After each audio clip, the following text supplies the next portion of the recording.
You ever have a day start so normal it feels like the universe is buttering you up for a punchline? Like you can almost hear the drum roll under the birdsong? That was me on the porch with a chipped mug and my grandfather's rocking chair, ticking along to the morning breeze, when Eleanor Scott looked me dead in the eye and said, "Jacob, this house was promised to my son." I actually laughed and then almost choked on my coffee. Promised by who? The Tooth Fairy?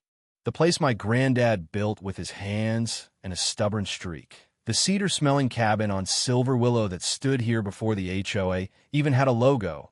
Somehow, in her mind, belonged to a kid who still needed help finding his cleats. Yeah, that happened, and as wild as it sounds, that was just the appetizer before the whole mess turned into a 7-course disaster with extra fire. Let me back up a sec. My name's Jacob Turner. And if you've never smelled pipe smoke fused into old cedar boards, the kind of scent that waits for you at the door and says, "We've survived worse," then you won't quite understand why this house isn't house to me. It's a heartbeat. My grandfather William raised the frame in '72, back when Silver Willow was small docks and fishing buckets, not glass boxes with infinity pools and Bluetooth doorbells. The porch groans the same way it did when I was 8 sneaking cookies. The kitchen window still frames a sliver of lake that turns copper right before sunset, like the water's holding a match to itself. We're a tiny island of before in a neighborhood obsessed with after, and for a long time that was fine. Live and let live, you know what I mean? Then came the Silver Willow Lakeside Homeowners Association, the HOA, capital letters, capital attitudes, and the woman who wore its crown, Eleanor. Polished hair, perfect posture, a smile that felt like a receipt you didn't remember agreeing to, and a Lexus that prowled more than it drove. She floated around in white linen and weaponized politeness, always talking about community standards, which, funny enough, always looked a lot like whatever Eleanor was into that week. Thing is, my lot predates their little club by decades. County records say it. State law backs it. We're not in their map. We don't pay their dues. We don't answer to their fines. That's not me being difficult. That's ink on paper before most of them were born. But people who love power don't love exceptions. And to Eleanor, I was an exception she couldn't swallow. It started as nonsense. Citations taped to my mailbox about a non-compliant front door knocker, which was hilarious because I don't even have a knocker. Then improper lawn maintenance, grass excessively wet. "Ma'am, my yard touches a lake." That's like citing the ocean for being damp. The letters were on fake letterhead with no names, no signatures, just big words and bigger threats. And when I checked the return address, what do you know? Eleanor's personal P.O. Box. I did what my grandfather taught me. Document everything. Dates, envelopes, photos, mailbox cam. I made a binder that would make a librarian blush. The harassment graduated.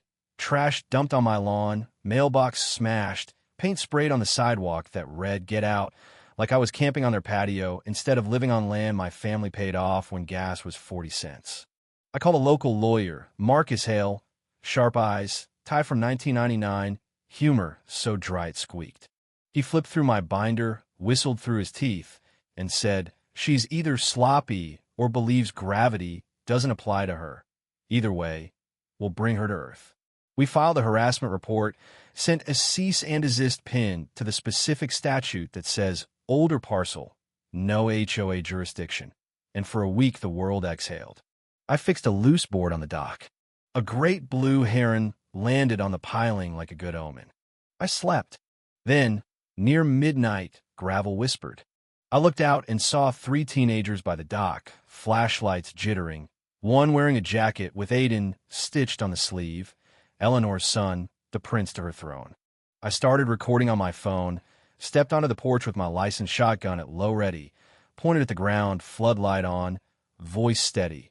"Private property. Leave now." I didn't have to say it twice. They scattered like raccoons hearing a screen door. I filed another report. An officer said, "You're not the first to complain about the Scots."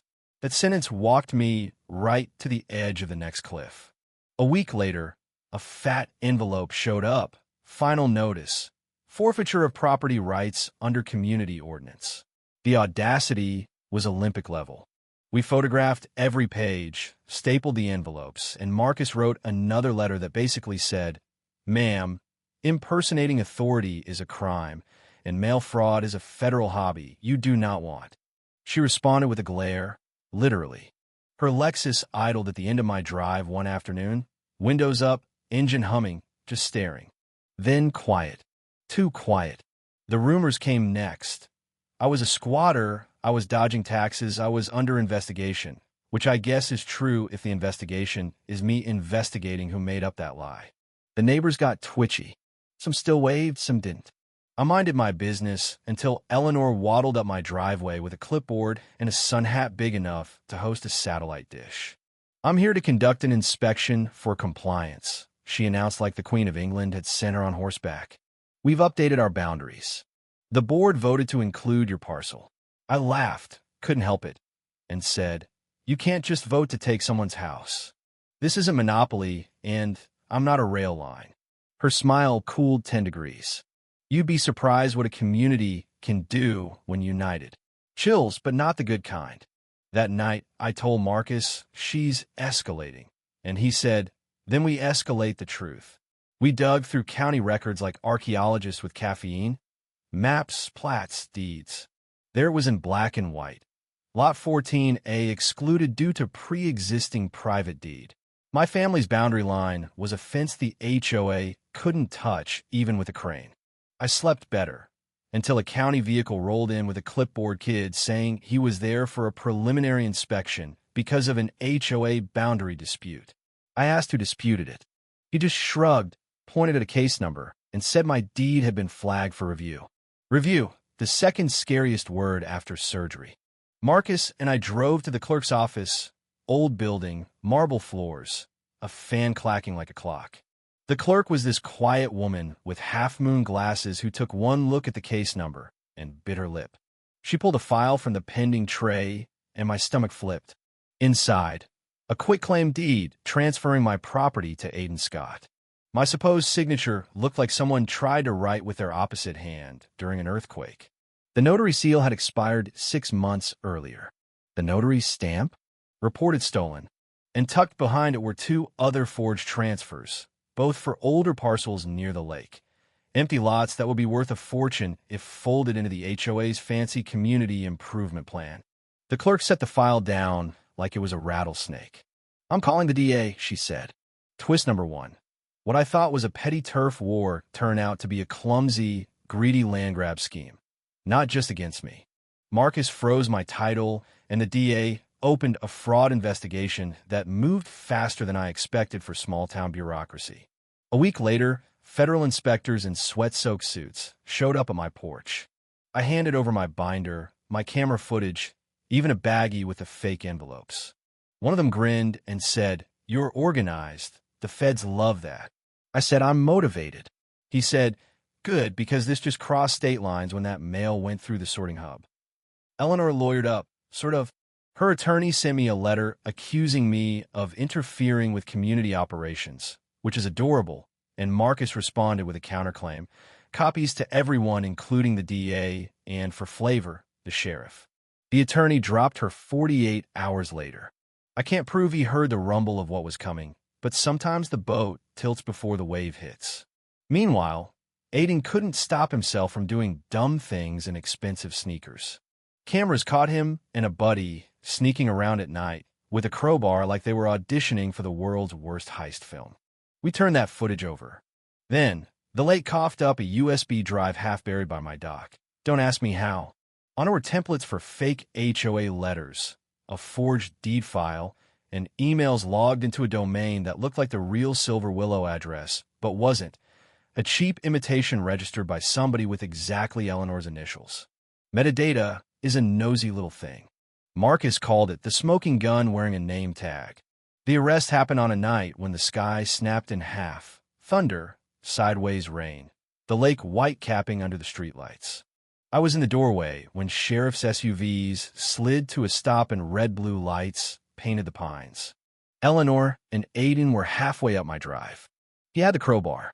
She had that clipboard like she could staple me into compliance.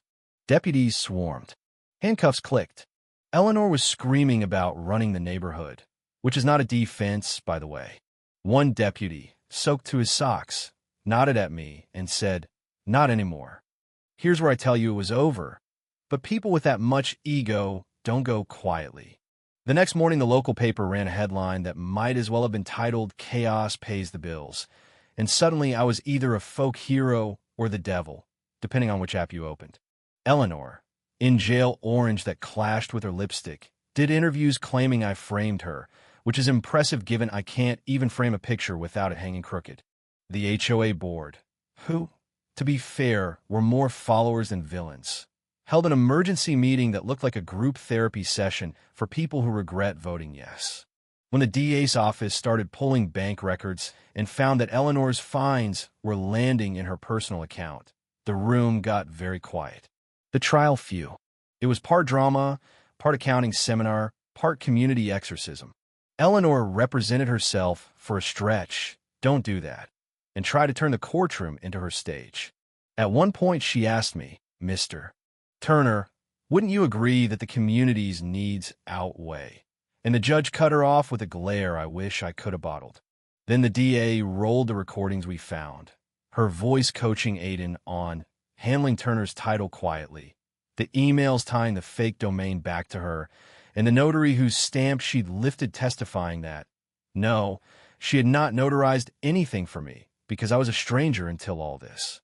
You could feel the oxygen leave the room. Jury took, what, for hours? Guilty on all counts. Forgery, harassment, mail fraud, a couple extras. I never heard of that apparently carry mean teeth. 22 years. Aiden got his own shorter sentence with a long tail of probation and community service. May he build birdhouses until the end of days.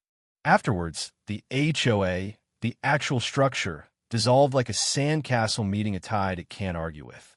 The county put up a little bronze marker on my boundary line that says in very polite government font, "Private parcel, established 1972, exempt from association." Neighbors who'd gone silent knocked on my door with pies and apologies. Kids started fishing off the dock again. I rebuilt the mailbox, steel this time, and every swing of the hammer felt like nailing the lid shut on a nightmare that had overstayed its welcome. Now, I wish I could tell you that's the end. But truth is, there are always folks who see a system and think, how do I ride it like a carnival bull and fling off whoever's in my way? A couple people tried to resurrect a new association with softer branding, like slapping a different sticker on the same jar. It fizzled. Transparency has a way of making rotten things evaporate. The heron still lands on the piling some mornings. The porch still creaks and says hello. I still keep my binder, not out of fear, but because it reminds me that silence protects bullies and receipts protect the rest of us. If you want the moral, and I'm no preacher, I'm a guy with a stubborn house and a better lawyer. It's this: don't assume the loudest person in the room knows the rules, and don't assume you're powerless just because a letterhead told you so. Ask questions. Read the fine print. Document. The people who count on you being too tired to fight are allergic to daylight, and daylight's free. You don't have to swing wild, just steady. And if you're lucky, you'll find a Marcus, a clerk with half-moon glasses, a deputy with good timing, maybe even a federal agent who appreciates a tidy binder.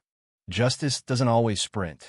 Sometimes it limps, sometimes it crawls, but it shows up if you keep the porch light on.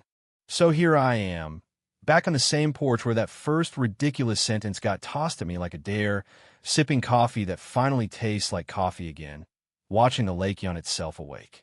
I keep the door open now, not because I'm naive, but because I'm home, and home isn't something you surrender because someone in linen points at it. We hammered new numbers onto the post, painted the railing, fixed the squeak in the screen door that had been nagging me since the Clinton administration. And when the wind comes off the water just right, I swear I can hear my grandfather's laugh, that low rumble that said, "Well done, kid," and also, "You should have used a level on that last board." Yeah, that tracks. Here's my question for you. And don't be shy, because this isn't just about HOAs or lakes or fancy clipboards. Where's the line between community and control in your world? When does protecting a neighborhood turn into policing it? Maybe you've been the person who got pushed, Or maybe you were on the board once and watched something go sideways under the banner of rules. I'm not here to dunk on every HOA. I've seen good ones, but I am here to say the badge doesn't make the sheriff. The paperwork doesn't make the truth, and if somebody tries to convince you otherwise, you're allowed to laugh first and fight smart second. If this story hit a nerve, if you've got your own run-in with petty power, with a boss who thought your paycheck bought your dignity, with a landlord who forgot you're a human being, tell it. Drop your city below, so I know where you're watching from. Share the worst or the funniest or the most ridiculous rule you ever had thrown at you, and tell me where you draw the line between right and wrong in your neighborhood. Do you think strong rules make strong communities, or does real community come from people talking across the fence, not finding each other for how tall the fence posts are? Hit subscribe if you want more stories like this. Real people, real messes, real wins. And stick around, because in places like Silver Willow, there's always another storm forming out over the water, and there's always someone stubborn enough to stand on the porch and say, "Not today."